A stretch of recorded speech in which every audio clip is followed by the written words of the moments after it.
1-866-306-4636.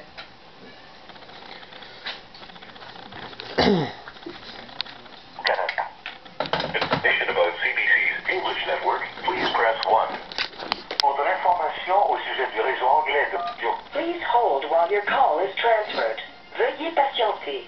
Le système transfère votre appel. Welcome to CBC. Bienvenue à Radio-Canada. To speak to an attendant, please press 1. Si vous désirez parler avec un agent, s'il vous plaît, faites le 1. If you would like to leave a 30-second comment on...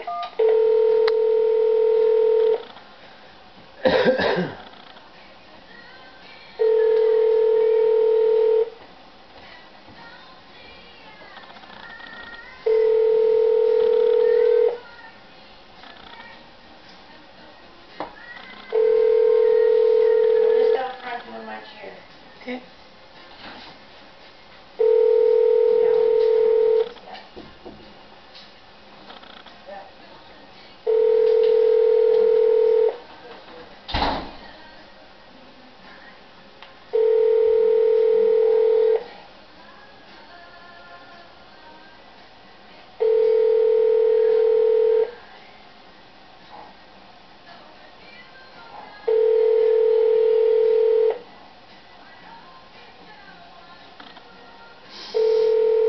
You must be busy today.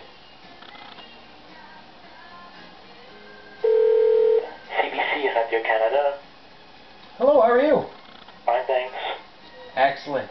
My name is Matt. I'm calling to speak about some issues with the viewing. Okay, hold on a moment, please.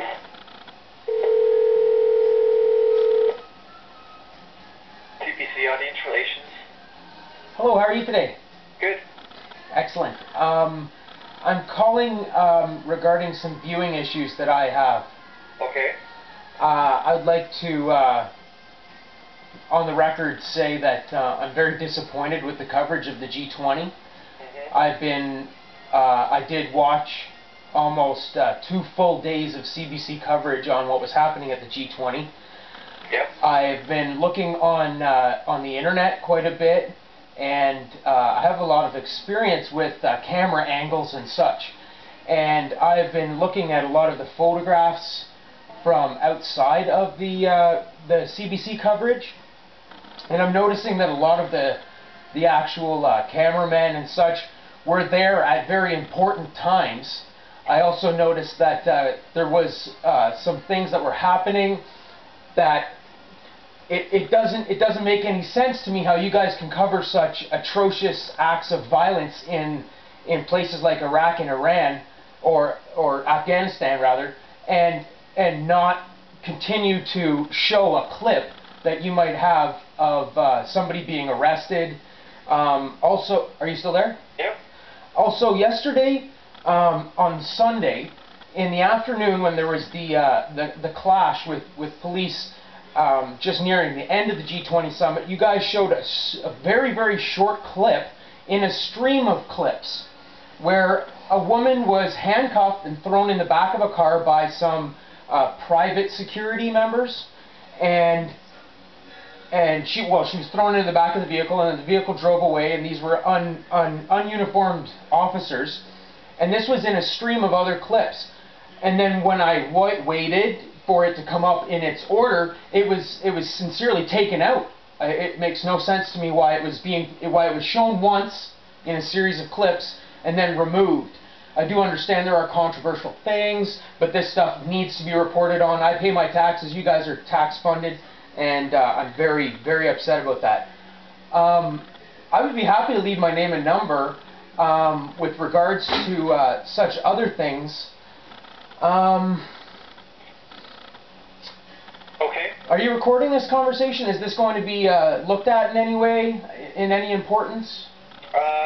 No, I take down the notes of what you just said about our coverage, about being unbiased and possibly filtering out clips that you thought were important and us choosing to only show them once. Yes. But we don't record the calls. Like we record them, like we write it down, but they aren't. The audio isn't recorded. If that's what you're asking. Okay, no, that's fine. But all the comments go into a report, and it's given to senior management at the end of each week. Excellent. Okay, what's your name? Dave. Dave, my name's Matt. This CBC, this G20 stuff is a big concern to me right now.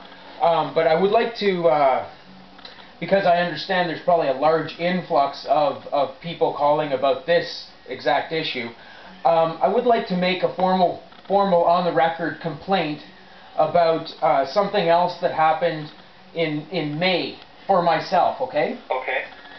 In Montreal, in the city of Montreal, there was a presentation being put on at the university, at UQAM. Okay. A gentleman from the United States from San Francisco came to Canada to put on a presentation that he was invited here to put on. And we all went out to a luncheon previous to the actual presentation being put on. And I was there with my camera. CBC showed up at the restaurant. We were more than happy and in fact extremely excited to address the media about the actual presentation. Being somewhat of an investigative reporter, I videotaped the entire interview. Okay, I have been accused. I have actually won a couple issues with myself being misquoted for certain things with newspapers where there's been retractions and such. On this day when they interviewed, his name is Mr. Richard Gage, okay? It was at the University of UQAM. It was a truth conference. And they interviewed this gentleman and clipped the interview. They changed the order of the interview. They clipped the interview. And I understand that perhaps it might have been an opinion. Basically, I have a question. Was it an opinion piece, or was it supposed to be, you know, reflecting actual, like, factual evidence or factual anything? Because what they did is completely defamed his character on TV later that night.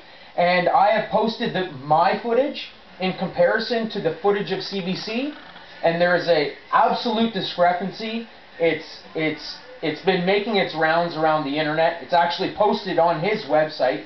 He's very disgusted with how Canadian Broadcasting Corporation has misrepresented him because, you know, up here in Canada, with the Fifth Estate doing what they did, which is a good thing. There's a lot of good reporting coming out of CBC. So for the local Montreal-based CBC team there, I'm not sure if anything can be done with regards to the complaint that I'm making right now.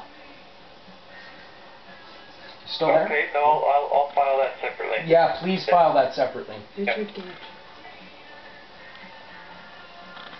So it was Mr. Richard Gage on, I believe it was May 1st. No, it was May 2nd, sorry. May 2nd. No, May 3rd, I'm sorry, it was May 3rd. He was in Toronto on May 2nd, and they covered him very well in there. But then in Montreal, I understand how these stories work. Basically, we're telling a story. But when somebody is asked for an interview, and they give their honest, truthful opinion about something, and then their words are edited out of sentence form and turned into something where it makes them sound like they're crazy, I have to investigate this further, most especially when it comes down to something that my supposed tax money is also helping to fund.